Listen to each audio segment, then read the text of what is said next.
Salahdin is a hero even amongst the non-Muslims because of this act of generosity. And this is what makes him magnanimous in the eyes of Europeans and the crusaders. That they are magnanimous when they're strong. They never seek revenge. They always forgive, even their enemies. And even their enemies can acknowledge their magnanimity and generosity, which Salahdin certainly received, not only his Muslim adversaries, but also the crusaders at the time.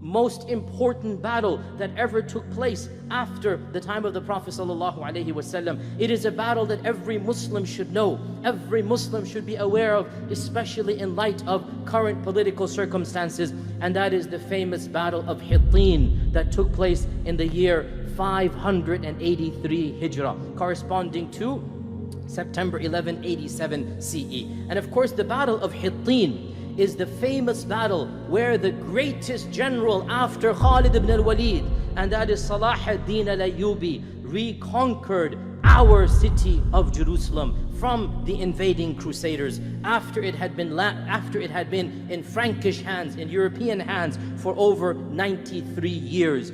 Salahdin captures Jerusalem in 1187, and he starts the struggle in 1177. So it takes him 10 years. This is a long time. But also the kingdom or crusader kingdoms are very powerful because they're constantly getting help from Europe. Especially there are two orders. One is called Hospitallers, the other one is called Knights Templars. The Knights Templars were the richest order in the Christian world. They actually were organized throughout Europe, and usually they enlisted rich Christians. They poured money into Jerusalem, and with that money came, knights as well. And the knights were the trained fighters, usually very skilled. Salahdin was a very cautious commander. He never attacked unless he was sure of victory. If you lost a battle, that was it sometimes. You lost everything. So you had to be very careful. And one of his principles is never enter into a battle unless you're sure of victory, or create the conditions that would lead to victory. And Salahdin followed this principle throughout his campaigns to great success later in his life. Because of this, there were a lot of small encounters between 1182 to 1186. And then the Crusaders had these massive fortified castles. It looks like a massive mountain, and it was very hard to get into. So you had to pull them out into open battle. Eventually it happens in the Battle of Hattin. And the Battle of Hittin was a final assault that Salahdin Ayyubi had been planning for many, many years. It was now in the 1180s, 1185, 86, there was a truce between Salahdin and a man called Raymond of Tripoli, who was one of the head of the Crusaders. But that truce was running out.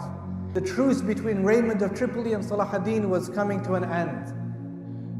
Salahdin, he had good reason not to renew the truce, or for a few reasons. There was a man called Reynaud de Chatillon. Reynaud de Chatillon was the Prince of Carac. And in this time, between those 1182 to 1186, Reynaud of Chatillon emerges as the arch nemesis of Salahdin as well. But this Reynaud of Chatillon, he was You know the guy, fat orange, in the movie of Kingdom of Heaven? That's the guy. There was a link between Karak. What he did is he plundered a caravan en route, and he took the possessions and he harmed the men and he stole the money. And he actually attacks the trade caravans and the caravans of the pilgrims. Most of the time, both Crusaders and Muslims, if you attack Muslims' trade caravans, they could attack your trade caravans. So there was a bit of a convention between them. But Reynold, he did not listen to this. And for this reason, Salahdin says, I'm going to execute him with my own hands. And this was a violation of the truce. A violation of the truce. Now we must be fair to say that the Crusaders in Jerusalem did not like Reynold de Chatillon. They didn't even agree with what he did. But the fact was that he was one of their own. He was still a crusader and they're all crusaders. And so then they needed to cover him up. But Salahdin then, because of what he did, he had good reason not to renew the truce. And in 1186, Salahdin falls sick. And this sickness goes 2.5 months. And his eldest son is called. They're even writing down his will and they're expecting him to die.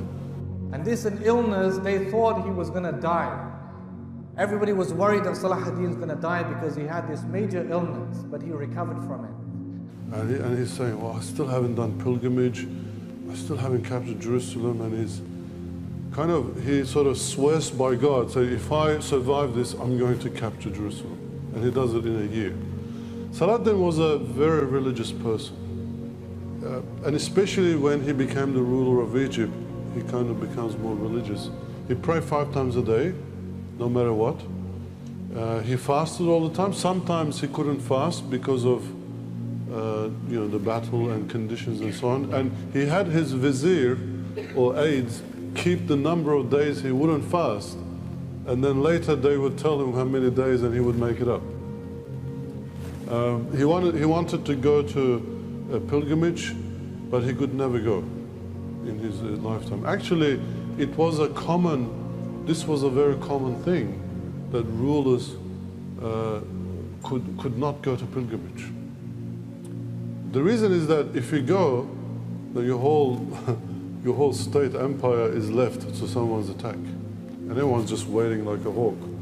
And actually, with the Ottomans, none of the Ottoman sultans went to pilgrimage. They just couldn't. They actually got a fatwa for that. Yeah. Or special fatwa that would apply to them, out of necessity. But then just as he recovered, his wife, Ismat ad-Din, dies. She dies. Now, one of the tactics he used was to lure the Crusaders out of the castles. And the idea, let's set out for Tiberias. We have much bigger army, stronger army, we're fit, we're healthy. And if they were to come to Tiberias, they would have to travel from very far.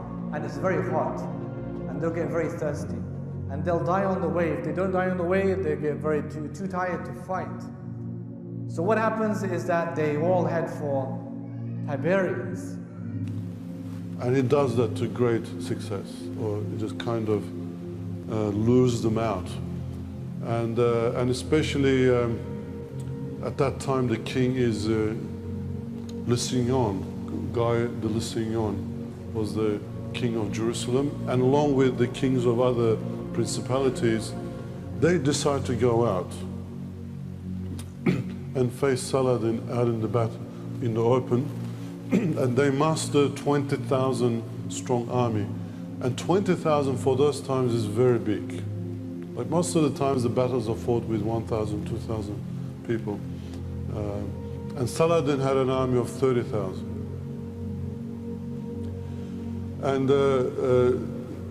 And they take with them what's called the true cross. A true cross, it wasn't a complete cross, just remnants, some woods, but later it was put into a metal enclosure. And that was, they took with them the true cross as well, like assuring victory. These kind of amulets or signs or relics was quite often used by the Crusaders to get that excitement and the belief that God is on their side.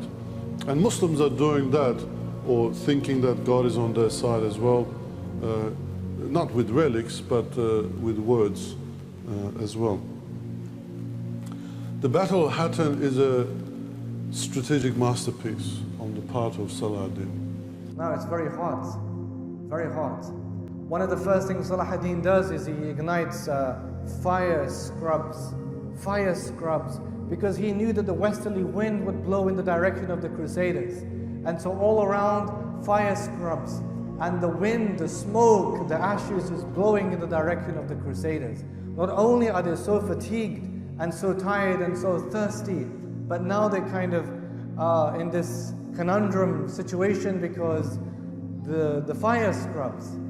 Salahdin, his army was very strong. What ensued then was a battle in the year 1187 called the Battle of Hattin. And the armies, the Crusader armies lured out. He surrounds them from the back. And there's this skirmishes all the time, so the army slowed down. The access to water is cut as well. And they burn fires at night, you know, just close them, and they start making dhikr as well at nights just to, I don't know, put fear in their heart. And eventually there is a battle that takes place. It's a decimation of the whole Crusader army. In fact, on the final day of the battle, the soldiers spent most of the night praying Taraweeh and Tahajjud.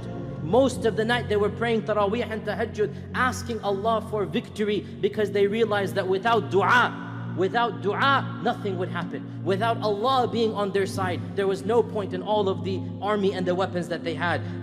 What happened is Salahdin, when all the prisoners were there, the Guy de Lusignan is captured. Raymond de Chatillon of Chatillon is captured. King of Jerusalem, Reynaud de Chatillon, Raymond of Tripoli, all of these are there. Salahdin, he approaches the king of Jerusalem. This is king and king, you know, king and king. And he invites Guy de Lusignan to Islam. But he doesn't accept Islam. In any case, he gave him some water to drink. You know, after a hot day of fighting, have the water to drink. He drank from the water. Beside him was the shaitan, you know, Reynaud de Chatillon, and he gives the cup of water to drink to Reynaud de Chatillon. He says, you know, you have a sip of water. And then he began to gulp and gulp and gulp from the water. Salahdin then speaks and says, you know, in our custom, a king doesn't kill a king. Kings don't kill kings. And nor do we kill the one that we've just given water to. Because in our custom, water is like an offering of hospitality and peace and protection. We don't kill the one that we've given water to. So him, the king of Jerusalem, he's a king, and a king doesn't kill a king. And I gave him water to drink. I didn't give you water to drink. You gave him the water to drink. No, you gave the water. I didn't give the water to drink to him. And so he takes his scimitar and then he pushes him towards the others, and they execute him. And Salahdin actually executes him himself, as he promised. And he says to Guy, it is not the want of kings to kill kings, but that man had transgressed all bounds, and therefore I treat him so. He just says he was a war criminal, basically. What's left then? Jerusalem, but also the Crusader states. And Salahdin is left in this predicament. What does he do first? Try and take the coastline of Sham or Jerusalem? The heart is saying Jerusalem, but in essence the mind would have been the Crusader states, because if you don't take them, you always leave an avenue open for the Crusaders to launch another attack against you. In any case, he went for Jerusalem. Now look at this, what happened in Jerusalem. Jerusalem has no king, because the king now is captured and taken into exile. And then Salahdin swiftly moves to Jerusalem, and Jerusalem's got no one really to defend the city. And so it was in the final days of Ramadan that Salahdin al-Ayyubi won over the Frankish kingdoms, and he entered the city of Jerusalem. Then Bailein of Abirin, or Iberin, is the one who's in charge, the only one left behind. Actually, some negotiation takes place, and in the end, Salahdin, there's an agreement that on the payment of a small ransom, everyone will be set free to go on the condition that the city is turned over to Salahdin. Now, this was really unheard of at the time, because the first thing, what was expected was Salahdin to kill everybody, because the first crusaders did exactly that. The whole inhabitants of the city, Muslims and Jews particularly, were killed after the first crusade. And actually the whole city is empty, and then migrants come in later to inhabit this whole city.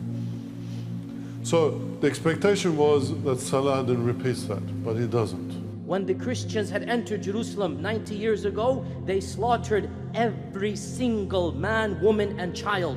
And the streets of Jerusalem were flowing with Muslim blood. Ibn al-Athir rahimahullah says when they took Jerusalem in 1095, up to 70,000 Muslims were killed in that city. 70,000 Muslims were killed in that city.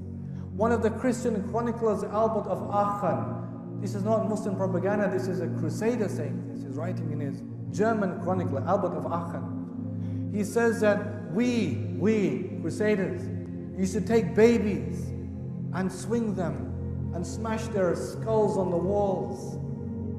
We all know when Salahdin entered the city, the Christians were trembling, thinking justly that Salahdin should do as they did unto them. As you do unto others, it shall be done unto you. An eye for an eye, a tooth for a tooth. This is the law of humanity. They believed Salahdin would do the same thing to them, and Salahdin gave that famous response that the Prophet ﷺ taught us when he conquered Mecca, to forgive and to turn the other cheek. Go, for you are free today. So Salahdin al-Ayyubi did not do as the Christians had done when they conquered Jerusalem. And then began the process of cleaning Jerusalem. And so they would perfume the floors. Nuruddin, I will tell you this, and I'm sorry for dragging on, but Nuruddin Zangi rahimahullah, before he died, he made a minbar, like this, beautiful minbar. And he had like this ambition. He says, inshallah, when we recapture Jerusalem, we will install this minbar in Aqsa. Now he died in 1174, and this is now 1187, so that's 13 years difference. Salahdin, this was by the way in Aleppo. They kept the minbar in Aleppo, Halab. He said, go to Aleppo and bring the minbar of Nuruddin, and we will install it in Aqsa. And he guaranteed safe passage to every single person. Because you know, mobs get angry, troops get angry. He had troops stationing to protect the Christians from the angry mobs, Muslim mobs, from the angry troops, that nobody is going to harm them. And he let every single man, woman, and child, the same people that had been fighting the Muslims, even the soldiers, were forgiven. You are free to live in Jerusalem in peace, and if you want to leave, go back to your land. I will escort your people under my security, under my army, to the coast, and then you can go back to your land. This is how merciful Sultan Salahdin al-Ayyubi rahmatullahi was, and he even spared the king, Guy de Lusignan. He spared him, he let him go, and that was a mistake he made. He should not have let him go. He let him go because he promised that I will never come back and fight the Muslims. And same thing happened. He came back and he continually fought the Muslims, and he caused a lot of trouble afterward. And this act of magnanimity won the hearts of Europe. So to this day, Salahdin is a hero even amongst the non-Muslims because of this act of generosity. And this is what makes him magnanimous in the eyes of Europeans and the Crusaders. And the ransom was a very small amount of money, in today's value $50. So every person had to pay that much to get their freedom and leave the city. And Often, to the dismay of the treasurers of Salahdin, he set poor men, women, and children free without even paying that. The Balians' two sons, and this is depicted in Christian sources, by the way, they were so friendly that they would come and visit Salahdin in his tent, and two of his children would sit, they narrate a story when the two children were sitting on his lap, and Salahdin starts to cry. And they ask him, why are you crying? He goes, today I inherit the city, but tomorrow someone else will. So this world is just a transient. He just reminded himself that at that point in time. So it's stories like this that really impressed the Europeans. And they were later told over and over again in books. He was really a gentle person. I mean, he had to fight wars and make sometimes tough decisions, but in the end, he's just an ordinary human being. And he was actually known to be a Sufi as well, somewhat, or spiritual person. And he also allowed the Jews to come and enter the city and inhabit Jerusalem along with Muslims. And then obviously capturing Jerusalem after 90 years was a great achievement, and it's all Muslims rejoiced. Naturally, Christians lamented, and Salahdin returns back to Damascus to a hero's welcome. You know, people considered Salahdin both a hero and also a wali, or a living saint. And there was even a day reserved in Damascus for everyone to come and see him, look at him. People just wanted to see him in person. And but a few weeks later, he gets ill and he dies. And in his death, what he left behind was 1 gold dinar and 40 silver coins, and nothing else. You know, with all these battles that Salahdin fought, there's always the spoils of war. He always distributed to his soldiers. He never got anything himself. And there wasn't enough money to cover for his funeral costs. You know, that's the man for you, that's a leader. I think this is what makes leaders great, that they're magnanimous when they're strong. They never seek revenge. They always forgive, even their enemies. And even their enemies can acknowledge their magnanimity and generosity, which Salahdin certainly received, not only his Muslim adversaries, but also the crusaders at the time.